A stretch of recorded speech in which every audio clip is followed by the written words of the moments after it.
see it?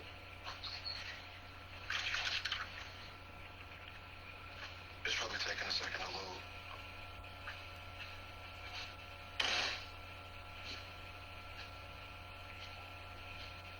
Yeah, no, I see it. Jump on. Okay.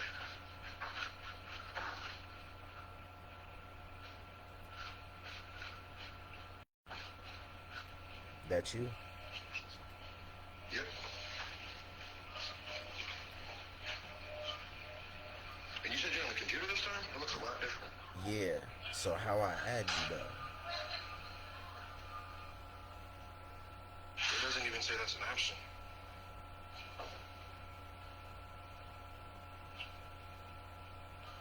Guess worst case scenario we can just talk on here. So,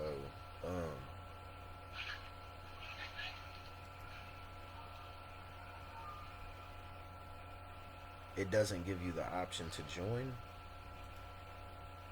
Well, I thought it would like take a second or something, but still nothing. Yeah. I wonder if you can you hear yourself speaking on it? It's going back and forth between the phone call and the video. You split back? Dang, why is it so hard for us to... Like, I see you right here on the thing saying, yo, why is it so hard for us to communicate? I'm pretty sure because, I don't know, GM's a billion-dollar company. They have the power to literally call YouTube or Facebook and say, hey, he doesn't get to do any more lives. So you think they have the power to frame me? Yes, 100%. So look, Billion-dollar company? we'll go like this then, and we'll hope the audio is recorded. Okay. Okay. So you think, so you know me. Does my brain work weird? Yes. Yes. 100%.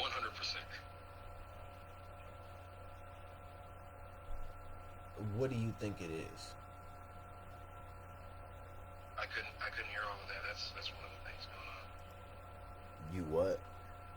I caught the last end of that. I couldn't hear the whole thing. What do you think it is that makes it work weird? Do you think other people can sense it?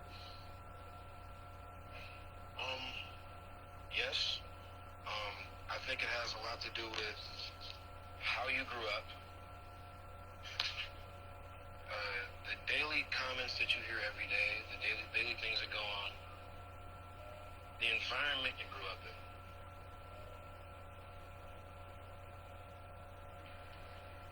You know,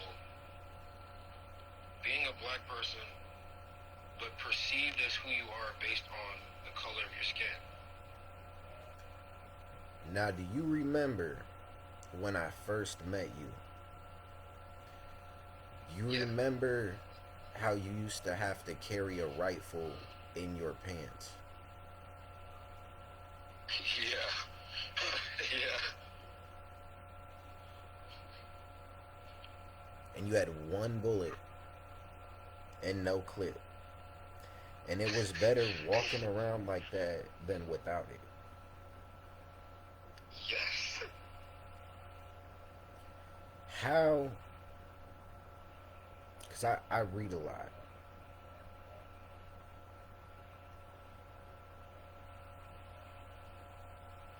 I've always been smart. I went to Catholic school in the ghetto, right?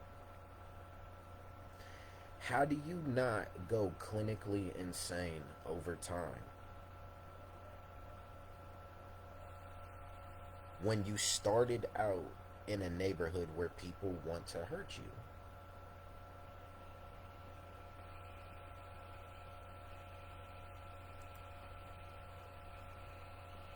You know, we all go insane. So I see other Not just black men, other men, period. But it seems like it happens at higher rates to those from our environment. Like young Dolph, for instance. I see us dying and being in prison forever. You see what I'm saying?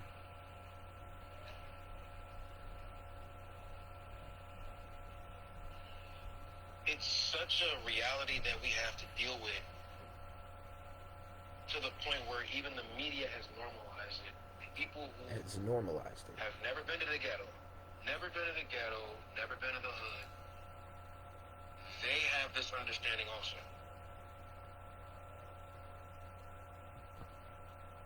Now, okay. So, knowing how bad our streets are,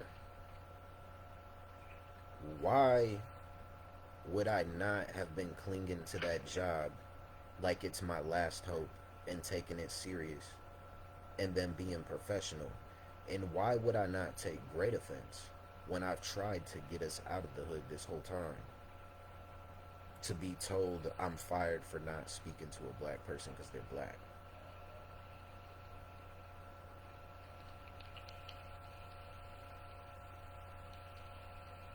They're taking away your identity.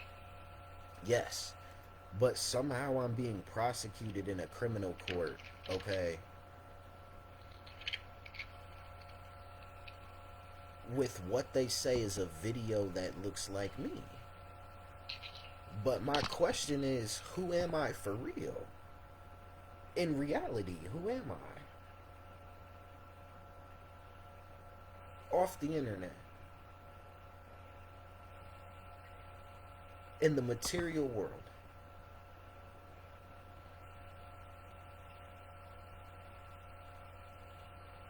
In their eyes, they're gonna take everything right there at face value when it's necessary, when it's most beneficial. They're not gonna bring up everything when it's beneficial. Do you remember? If it, Well, no, I see what you're saying. I see what you're saying. You're right. you're They don't know us for real. They don't know what they did to us. You get me? oh, they know, they just don't care. They don't care. Yes. They feel comfortable scrubbing your life away like it's nothing. Or putting us, like, I feel like we're in some complex form of gladiator pit. I really do. Like, listen to our music. It's like it's like other people are getting entertainment from us being at war with each other. You get me? That's exactly what it is. Like the guys here, they went shopping the other day, and the number one thing that caught my attention was all these the shirts, the pants, the clothes, everything they bought said Goon Squad, Thug Life, Boys in the Hood. I'm like, is this all you see and all you can think of? Can you think outside of that realm? Or is that the only thing that's ever been promoted to you, so that's the only thing you think about? That's what bugs me the most is for some of them I think it's their entire soul. You get me? But people like me and you, we're like flowers trying to grow in this. And we keep getting hit by the other ones. You know what I'm saying? And you gotta fight back. And then when you fight back, they make it look like you're crazy.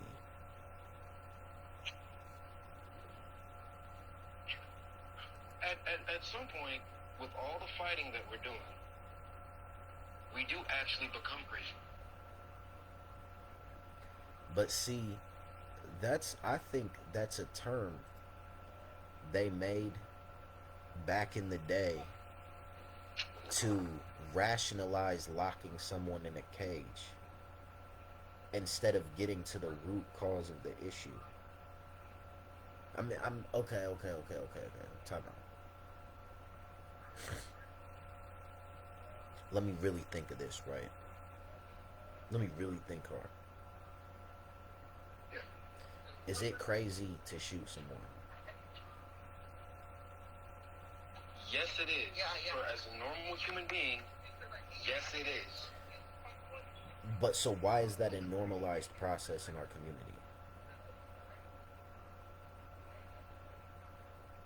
Every day we wake up in our lives, everything is a threat. Everything Even is the a people threat. who are supposed to come save us are a threat. Are a threat, yes.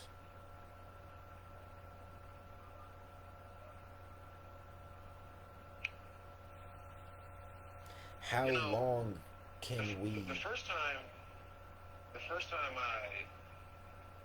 somebody ever tried to take me away from this planet, my mother called the police. When the police showed up, they said there was nothing they could do about it. And how'd that make you feel?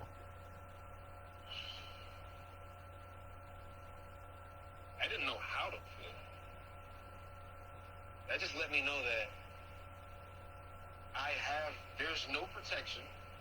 You're on your own. You have to do this on your own. Yes, so. And if you do it on your own, there are consequences for you dealing with a problem the way you see fit. Yes. We're essentially outlaws out here. We're outlaws out here. If I had a home in the suburbs, nice, peaceful, quiet, okay? Was still paranoid coming in and out the door because you know what it is. When you let your guard down, you get stung. But Yeah. that was my last shred of sanity. You get me? Like, I know we can communicate and we're talking, and I have some form of logical process, Yeah. but I do not feel like a human. We're not humans at this point. We're robots. Everything we do is the same thing. I noticed that it's the same cycle over and over. We are living like robots. Nothing is changing. We do different things. We try to do different things. And the people that are still, their minds are still stuck in the system, they look at us like we're weird.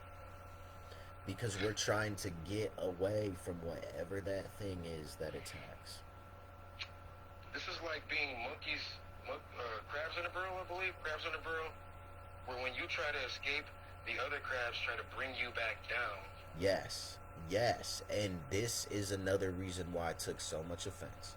Have I not always likened a job to the cotton field? I'm very much I'm very much the descendant of a slave. When we're working, I feel like we're on a cotton field, and I feel like I'm trying to escape over and over and over again, and they keep dragging me back. I don't know, like, if we could get into a slave's head back in like the 1700s, whatever it's going to be, I wonder if they literally felt the same way. Like, they're like, this can't be reality. I got to get back out of here. And I keep escaping, and they keep dragging me back. And they're making me out like I'm crazy when they drag me back. But I done got away in the first place and wasn't bugging no one. This is what's ridiculous, bro. Do you know the rooted African American part of my family, right? Yeah. Is from Oklahoma. So my uncle tells me we're direct descendants of those massacred at the Black Wall Street bombing. You deserve some actual reparations.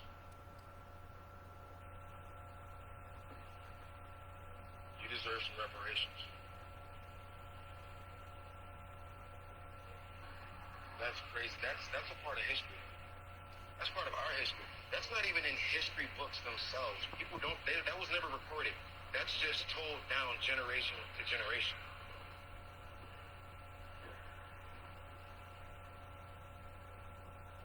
They don't give you shit. You have to take it.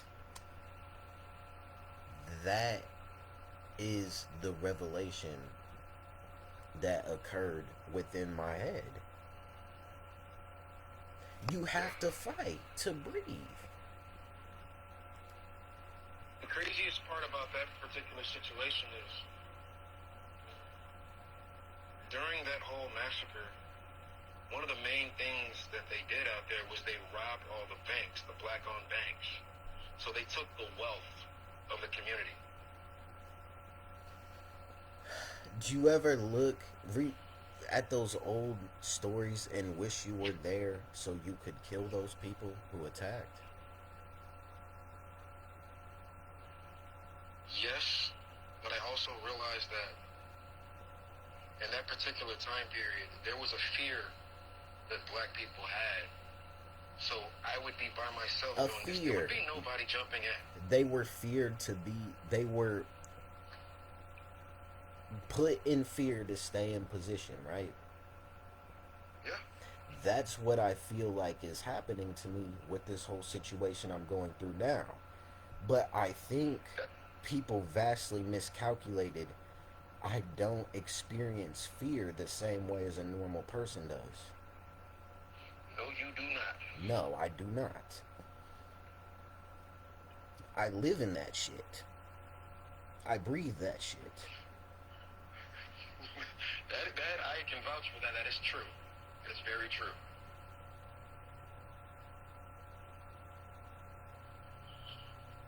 But that's why I'm reclusive. So why am I being drawn? Do you see what I'm saying? Yeah. Why it, dude? On days where the psychosis and the mania and the paranoia are gone, and I feel that clean energy that I think maybe a suburban white person experiences when they travel through life, it feels good, you know? It just comes at a price. I know what can happen, you know? And my brain knows what can happen. So it's gonna excrete the correct chemicals for me to move how I need to, you know? In order to be able to stave off a threat. That's a severe threat to my life. Job force discrimination, and the way that happened, like I don't know if I'm articulating this right. You get me? I don't know if I'm articulating this right. You get what I mean? The threat of losing your job and also being a black person, where they feel like they which should makes it lock us harder. in a cage. It's harder for you to get another job than for other people. You know what's crazy? I'm so industrious. I've gotten other jobs. My issue is, can I sit there and endure the mental garnishment in addition to everything else going on inside my head? You get what I mean? Yeah.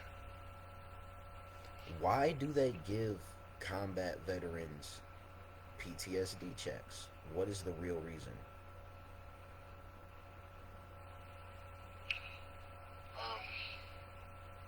Well, from what I've talked to other veterans about, and I've talked to a lot of veterans, when we go to war, when we go to other countries, we're normally going for the wrong reasons. Whatever reason we hear on the TV is normally not the truth. We go over to other countries and we hurt a lot of people who don't deserve to be hurt. Children, mothers, innocent people, and the mental stress of having to do that, being raised in a society where it's wrong to do that. We're in the United States, we're in a society where it's wrong to do that. But we're being told to do it now. So, okay. Coming from an African American society that was heavily church based, right? Yeah. At the origin point, you know? Yeah. As kids, we fought a lot, you know? There were psychopaths, there were gangs out there, whatever, you know? But coming from our society, we, in the United States, you know, we had segregation, we had slavery and everything. We had children. You have pictures of these lynchings. Children are laughing and smiling at our death. So why would we not have the same PTSD the soldier does? We do. We We do. do. Okay. With the extreme poverty that we have, you're not supposed to go to sleep hungry at night. That's what veterans go through. You're not supposed to go to sleep hungry at night. That seems so trivial to me. You're never supposed to go through this type of hunger that black people go through in this society. You're not supposed to see somebody get killed at a young age. That's We get not, okay. that's Yeah, not I see normal. what you're saying now. I see what you're saying now. I see exactly what you're saying now. I see exactly what you're saying. It's not seeing the someone killed for me because my eyeballs have been turned on this whole time and been privy to this. What it is for me is knowing that the conscious experience was deleted, and that same thing can happen to me anywhere at any time on any given day, even in my sleep. Yeah, But it's true. but they've made a circus of this. They've turned it into a clown show, a gladiator show. They're making the hood look pretty on TV now.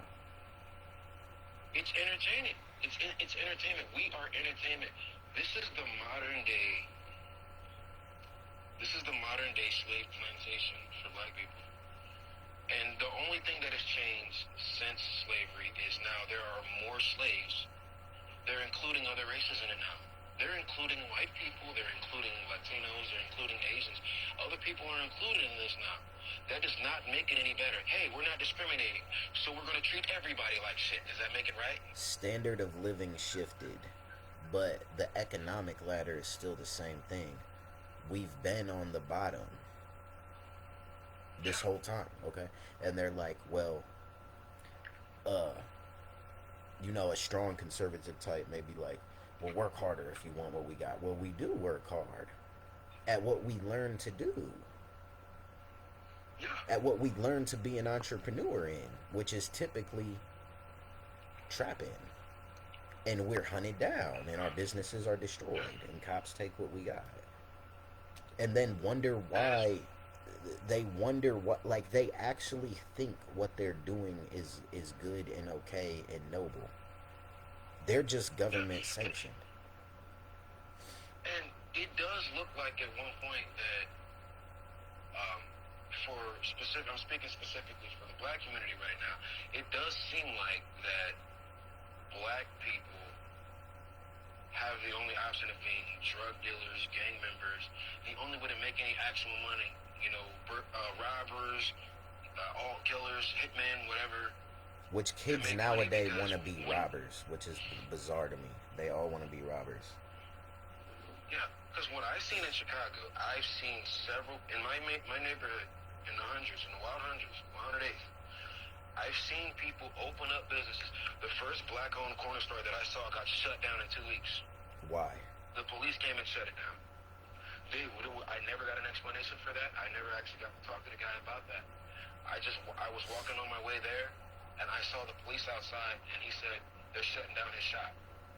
I'm like, so we can't have legitimate businesses. The We can't struggle have legitimate businesses. is so severe, right?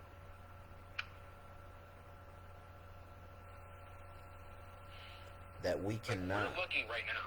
we cannot play anymore about civil rights. Like, we can't. We can't. Like, a lot of the times when I see a lot of conservatives, I would like to say that I'm more in the middle between liberal and conservative. Right. I believe we deserve a lot more, but I also believe that we can do a lot more work. But how are we going to make progress if every time we do some work, somebody comes and snatches it from us? Yes. Okay. That happened in a major case with me, and yes, my right to unreasonable search and seizure was violated. It's like we're outlaws. It's like we're outlaws. one of the things that I saw the other day. This was in Chicago. This was actually by my auntie's house. There was a guy. He's actually an activist. I can't remember his name. He's an activist. He went up to one of the they have the legal pot shops now, the legal weed shops. He noted that majority of the legal shops are owned by white people, but the majority of the people that are in prison doing extremely long sentences for these drugs, marijuana, are black people. Why haven't their sentences been reduced? Why don't they have the opportunity to get out and start their own legal weed business? Why would Trump say he would create economic zones for African Americans and then not do it? The easiest thing they could have done, bro, was helped us set up pot shops and given us tax breaks or something, at least within our own neighborhoods. Like, at least let someone be an entrepreneur so the money can start flowing. You know what I'm saying? I haven't seen them, any one of these presidents, I have never seen them actually. Like, I see on the news they say some money went somewhere, some millions went somewhere, but I never actually see how that plays out or comes into fruition. But my theory is this is my theory. Nobody gives a fuck whatsoever. No, Okay. nobody does. Nobody does. Well, we got to look at it from two different angles. You have the people who are actually racist and don't want to see black people succeed. And then there's the other side, the people who don't care because they also have their own problems and they focus on their own.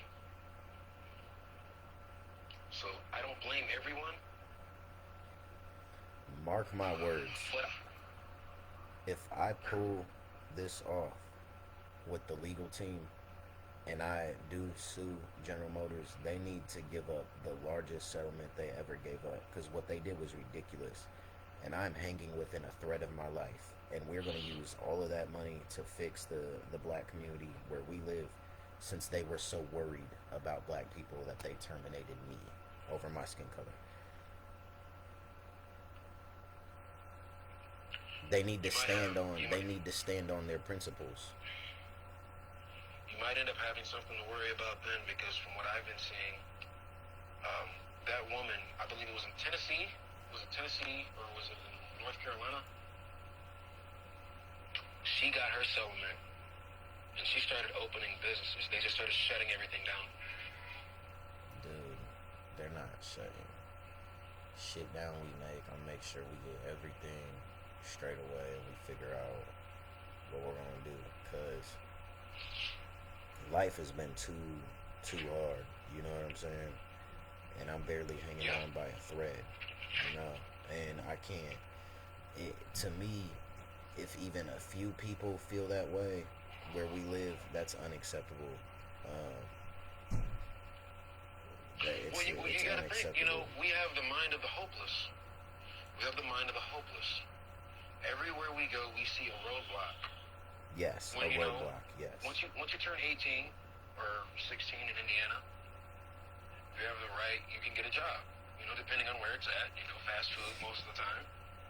Once you hit 18, you can start working in factories. And all that time I spent trying to get an actual job, I couldn't get a job. Once I reached 25 years old is when I noticed I was able to get more jobs.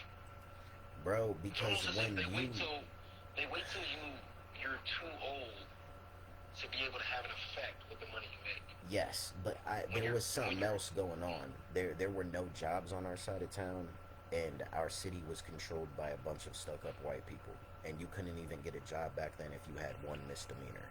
If you didn't dress the way they wanted you to dress. If you showed up black, it was like, you know what I'm saying?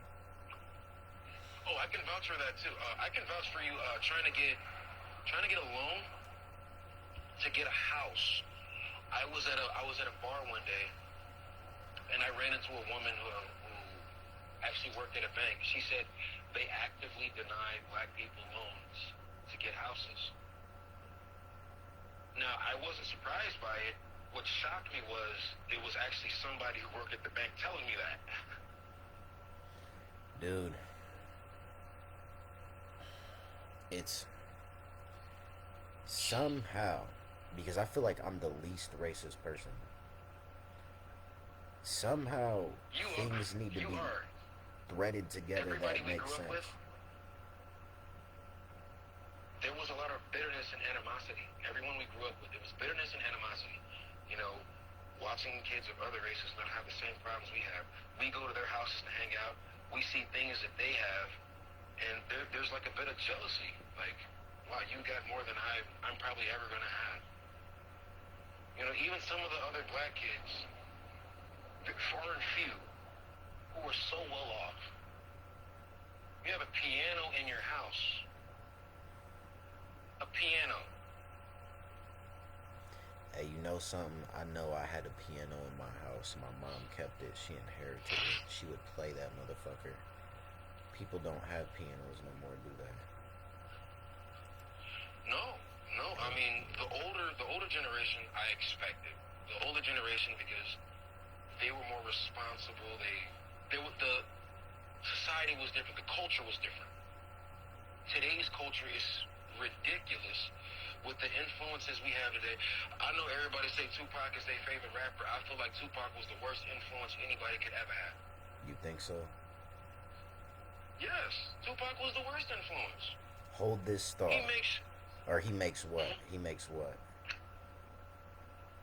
Listen to the music he made in the beginning when he was with Digital Underground in New York. Just have fun, party. I love being black. This, that, and the other. But then he goes to Death Row on the West Coast with Dr. Dre and Suge Knight, and all of a sudden it's thug life, thug life, thug life. But the way he said it wasn't how everybody else says it. He made the music in a way where you could be from the suburbs and you feel like you relate to it. Yeah. And that influences a young mind. Regardless of what anyone says, music affects your brain, whether you believe it or not. And you don't have to be weak-minded for it to do so. Yeah. But You that's listen to a good song, and you'll want to do those things in that song. I typically don't listen to violent music. I try to keep my brain clean, you know. Yeah. I don't like hearing that shit. I really don't like hearing what was lived. You know. I don't like those music, the music bringing flashbacks. I'm like, man, I have to see the craziest things. How old was I? My first time seeing some the first time I ever saw somebody get killed, I was coming home from Fairfield Elementary. I was walking home. I lived 3 blocks from the school. I saw a guy get shot in the head, dropped to the ground. I ran back to the school. I didn't know who to tell because at that time I had just got to Fort Wayne and I had already realized. I honestly do not believe I ever knew what racism was as a child, but I did understand it. I knew I couldn't just tell anybody there because either A, they're not going to believe me, or B, they're just going to think, oh, they're going to do something stupid. It's not really going to fix any of the problem. I go back, I see the ambulance picking the body up. Like, wow, that's a traumatizing experience for a child. Yeah. You know? And it's specifically these situations are what black children see on a regular basis. This is completely normal. I go to places and people ask me questions. People randomly ask me for drugs. I don't have any drugs. But that's the number one question people ask me. Hold this thought. I'm gonna pause this video because it takes longer to upload the longer ones. Hold on.